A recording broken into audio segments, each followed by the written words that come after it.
specific image I can't get out of my head, no matter how many years pass. It's Christmas Eve. I'm 26 years old, and I'm sitting on a metal folding chair in my parents' utility room, the one off the back of the kitchen, next to the water heater, eating off a paper plate because my mother said the dining room was too crowded. My brother's girlfriend, who I had met exactly twice, was at the table. My father's golf buddy and his wife, who I had never met, were at the table. My aunt and her two grown kids, who showed up unannounced at 4 in the afternoon, were at the table.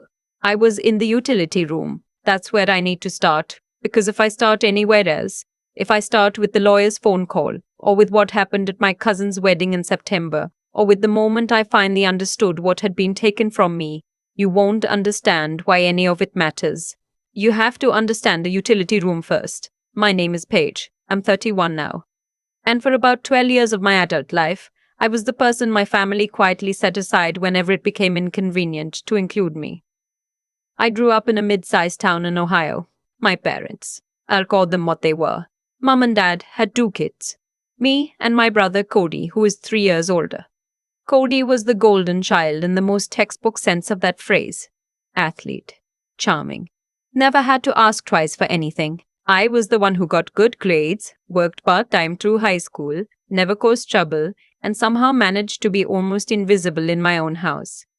I don't think my parents hated me. I want to be clear about that, because what I'm about to describe sounds like something from a Reddit thread that people call fake. It wasn't hate. It was something quieter and, I think, in some ways worse.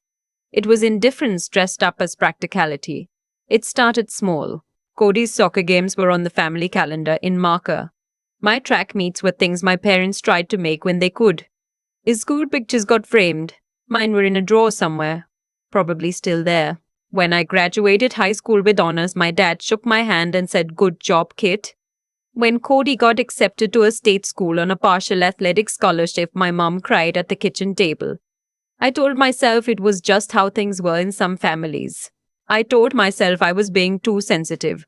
I went to college on student loans and a merit scholarship I applied for myself, because my parents told me the finances were complicated and they just couldn't swing it right now.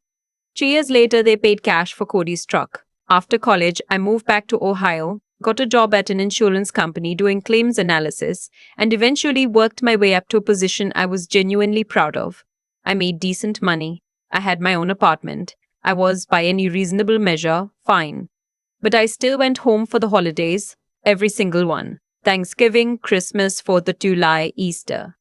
I kept showing up because, and I know how this sounds, I kept hoping it would be different.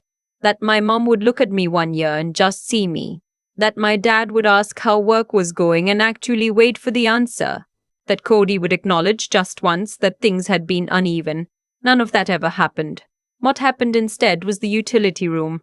The first time was Thanksgiving when I was 24. Cody had brought home a new girlfriend named Renee, and she had a shellfish allergy, and there was some complicated reshuffling of who sat where. And somehow the solution my mother landed on was that I would take a plate and eat in the back, because I was so easygoing.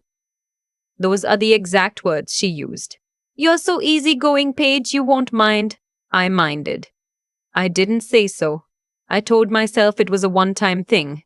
It wasn't. The next Christmas, same thing. Cody's college friends were visiting and the table was full. 4th of July the following year, my mom's book club friends came over last minute and there just wasn't room. Each time, the reason was different. Each time, the solution was the same. Paige in the back room. Paige with the paper plate. Paige who is so easygoing she won't make a fuss. And I didn't make a fuss. I ate my food next to the water heater and scrolled my phone and told myself it was fine and drove home and cried in my car for 20 minutes before I felt okay enough to start the engine. I kept going back because they were my family. That's the thing people don't understand until they've lived it. The pull of wanting to belong to the people who raised you, even when those people have made it quietly, consistently clear that you're the optional one. It's not logical. It doesn't respond to logic. It's something older than logic. The Christmas Eve I mentioned at the beginning, the one when I was 26, was when something shifted for me. Not immediately. Not in a dramatic movie scene way. But something cracked that night that I couldn't pretend hadn't. I was sitting in the utility room for the fourth or fifth time at that point, and I heard laughter from the dining room. Real loud, happy laughter. My dad was telling a story I had heard before. It was about Cody's little league team, a story he'd been telling for 20 years. And everyone was laughing like it was the first time. And I thought, I am 30 feet away from people who are supposed to love me, and none of them have noticed I'm not in the room. I thought about getting up and going back to the table. I imagined it. I'd walk in, pull up a chair, sit down, and my mom would tighten her smile just slightly, the way she did when she disapproved of something but didn't want to make a scene. And the evening would continue, strained, and the evening would continue, strained, and later she would find a way to tell me I'd been difficult.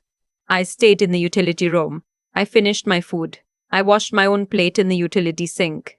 I said goodnight to my parents in the kitchen, hugged nobody, drove home. I did not make any resolutions. I didn't decide anything dramatic, but something had changed quietly, the way the temperature drops before a storm and you don't notice until you're already cold. The following September, my cousin Adrian got married. Big wedding. Outdoor venue about 40 minutes outside Columbus. The kind with string lights and a barn and a caterer who does past appetizers. I was invited. I got a real invitation in the mail. My name on the envelope. A+1 I didn't use because I'd been single for 2 years and wasn't ready to explain that to anyone. I got there early and found my place card at the table. Table 11. I didn't think anything of it until I sat down and realized everyone else at the table was someone I had never met. Not family, not old friends, strangers. A co-worker of Adrian's husband, a neighbor couple from their apartment building, 3 people from his side who had flown in from somewhere. My mother was at table 2 next to my aunt. My father was at table 2. Cody and Renee were at table 2. I was at table 11 with strangers, and the only reason I was there at all was that I was blood, and apparently that obligated someone to mail me an invitation, but not to seat me anywhere that indicated I belonged. I had dinner at table 11. I was polite. I made conversation. The co-worker turned out to be interesting. She worked in environmental law. We talked for almost an hour. And across the venue, at table 2, nobody looked over to see how I was doing. But something else happened at that wedding, something that I didn't understand the significance of until months later. The venue had a bar set up near the entrance, and I went up to get a club soda during cocktail hour, and there was a man standing at the bar talking to the bartender. He was about my age, maybe a few years older, dark hair, dressed well, the kind of person who looks comfortable at events like this. He glanced at me and nodded the way you do at a bar when you're both waiting, and I nodded back. You a friend of Adrian's or the groom's side? He asked. Adrian's cousin, I said. You? Law school with the groom, he said. He extended his hand. I'm Fletcher. Page, I said. We talked for about 15 minutes before the ceremony started. He was easy to talk to. Funny without trying too hard. Asked questions and actually listened to the answers. I remember thinking he was the nicest person I'd spoken to all day, which made me a little sad given that most of the people there were my actual family. The ceremony started and we went to our separate seats and I didn't see him again until the reception, when he passed table 11 on the way to the bar and paused and said, Table 11, huh?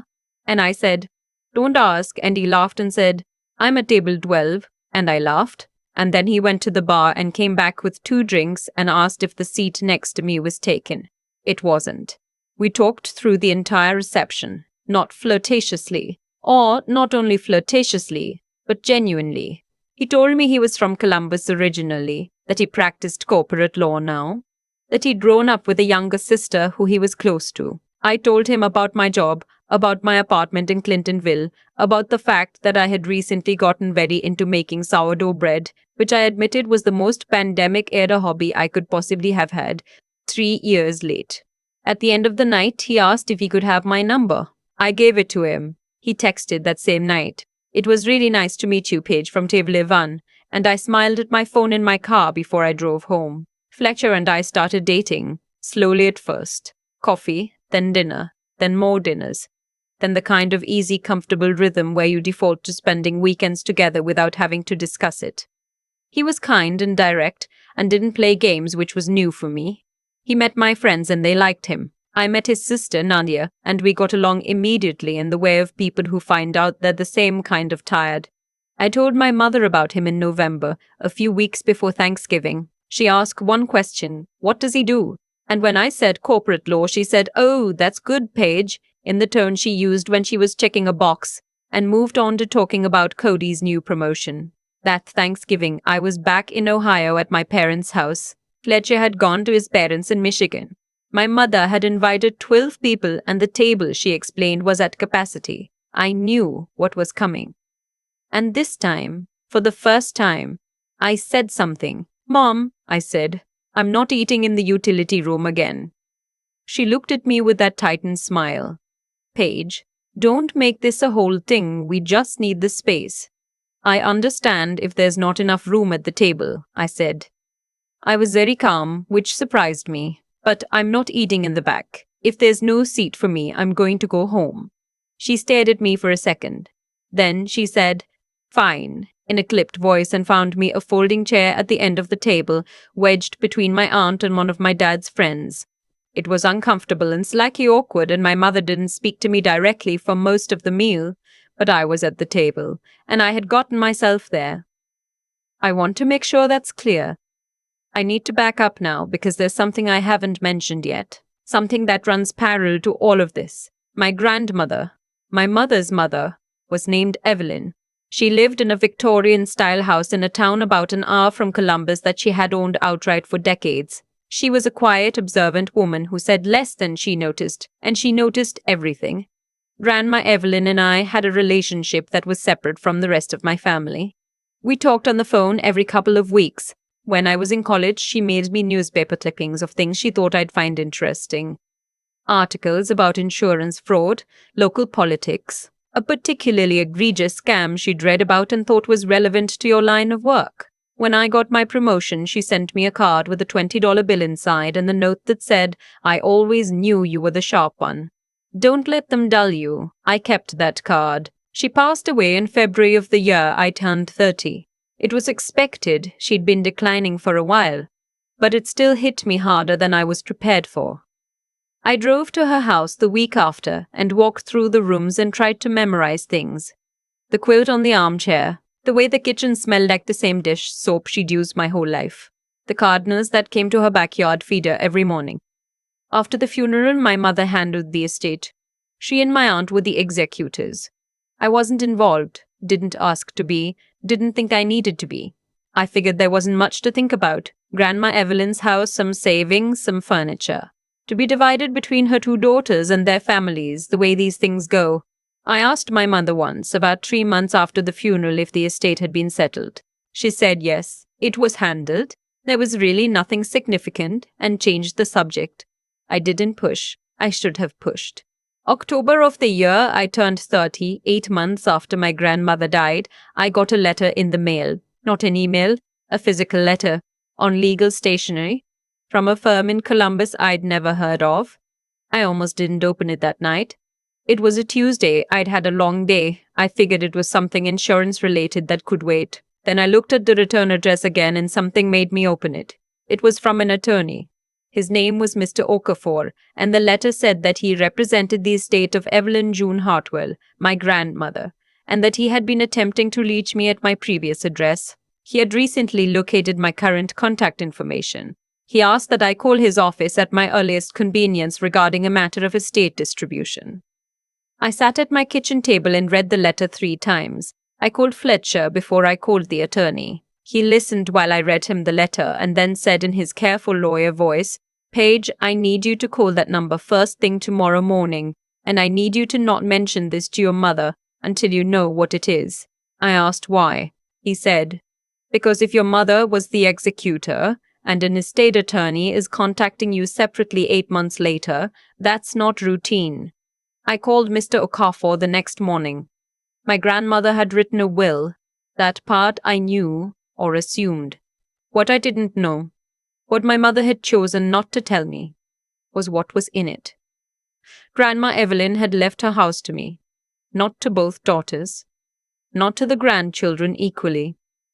To me, specifically by name, with a letter attached that Mr. Grun Okafor read to me over the phone in a measured voice while I sat in my car in the parking lot of my office building.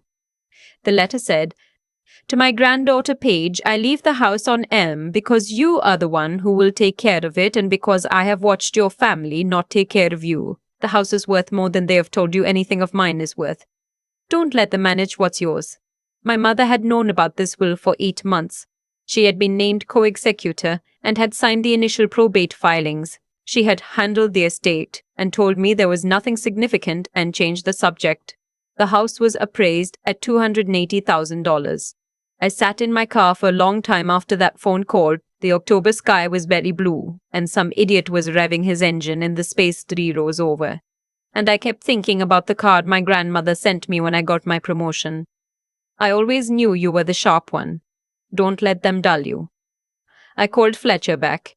He said, "Okay, here's what we're going to do." What we did first was nothing visible. Fletcher connected me with a probate attorney, someone outside Columbus, someone with no existing relationship to my family. And I provided Mr. Butt Okafor's contact information, and between the two attorneys they began piecing together the timeline of the estate administration.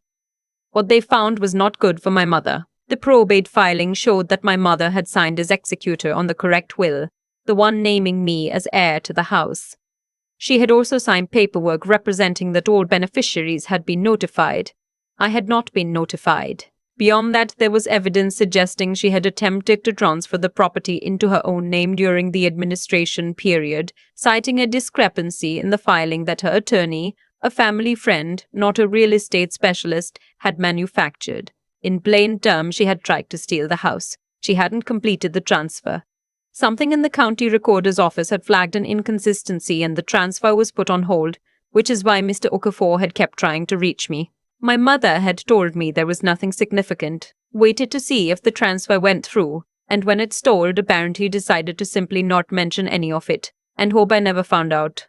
I found out. Here is the part I want to be careful about, because it's the part people always want to turn into a dramatic confrontation scene, and it was actually much quieter than that. Fletcher and I drove to my parents' house on a Sunday morning in November, 6 weeks after I got Mr. Okafor's letter. My attorney had advised me to document everything before any conversation with my mother, which I had done. I had copies of everything: the will, the filings, the attempted transfer, the notifications that were never sent. My father was home. My mother was in the kitchen when we came in. She saw the look on my face and she stiffened, the way someone stiffens when they've been waiting for something to arrive and have been hoping it wouldn't. I put the documents on the kitchen table. "The house on Elm," I said. She said, "Paige."